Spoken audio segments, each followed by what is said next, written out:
നമുക്ക് തൃശ്ശൂരിലേക്ക് കൂടി ഒന്ന് പോകാം. ജെയ്സൺ ചാവളപ്പിൽ ആനയെ മയക്കുവെടിയൊക്കെ വെച്ച് ചികിത്സിച്ച് വിട്ടതാണ്. പിന്നെ വീണ്ടും എന്തുകൊണ്ടാണ് അതിരപ്പള്ളിയിലേക്ക് തിരിച്ചു വന്നത്?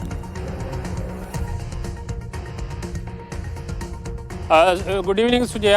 ആന വീണ്ടും തിരിച്ചെത്തിയിരിക്കുന്നു. അതോടുകൂടി ആളുകളുടെ ആശങ്കയും പതുക്കെ കയറിക്കൊണ്ടിരിക്കുന്നു എന്നതാണ്. പക്ഷേ ആനയെ ഇനി അവിടെ നിന്ന് തുരത്തുക എളുപ്പമല്ല. നേരത്തെ 2 ആഴ്ച മുമ്പാണ് ആനയെ മയക്കുവെടി വയ്ക്കുകയും അതിനുശേഷം നിയന്ത്രണത്തിലാക്കുകയും മസ്തകത്തിലെ പരിക്ക് കാര്യമായ രീതിയിൽ പരിശോധിച്ച് മരുന്ന് വെച്ച് വിടുകയും ചെയ്തു. പക്ഷേ ആ മരുന്ന് വെച്ച് വിട്ടതിന് ശേഷം ആ ഉണക്കം കാര്യമായിട്ടുണ്ടായിട്ടില്ല എന്നതാണ് ഏറ്റവും പുതിയ ദൃശ്യങ്ങളിൽ നിന്ന് വ്യക്തമാകുന്നത്. പതുക്കെ പഴുപ്പ് വീണ്ടും വന്നു തുടങ്ങിയിട്ടുണ്ടെന്ന ഒരു വിലയിരുത്തലാണ്. അതുകൊണ്ട് തന്നെ വനംവകുപ്പ് ഇപ്പോൾ നിരന്തരമായ നിരീക്ഷണം നടത്തിക്കൊണ്ടിരിക്കുകയാണ്. എന്നാൽ ആന കാട്ടിലേക്ക് കയറി പോകുന്നില്ല എന്നതാണ് വനംവകുപ്പിനെ ഏറെ അസ്വസ്ഥമാക്കുന്ന ഒരു കാര്യം. ആന നാട്ടിൽ നിൽക്കുകയും ഇത്തരമൊരു പഴുപ്പ് വീണ്ടും കാണുകയും ചെയ്താൽ വീണ്ടും അതിന് മയക്കുവെടി വയ്ക്കണം, ചികിത്സിക്കേണ്ട ഒരു ബാധ്യത വനംവകുപ്പിന് വരുന്നു എന്ന ഒരു ആശങ്ക കൂടി അവർ പങ്കുവെക്കുന്നുണ്ട്. ഏതായാലും പക്ഷേ ആ ഉത്തരവാദിത്തത്തിൽ നിന്ന് അവർക്ക് പിൻവാങ്ങാൻ കഴിയില്ല എന്നതുകൊണ്ട് തന്നെ നിരീക്ഷണം ശക്തമാക്കിയിട്ടുണ്ട്.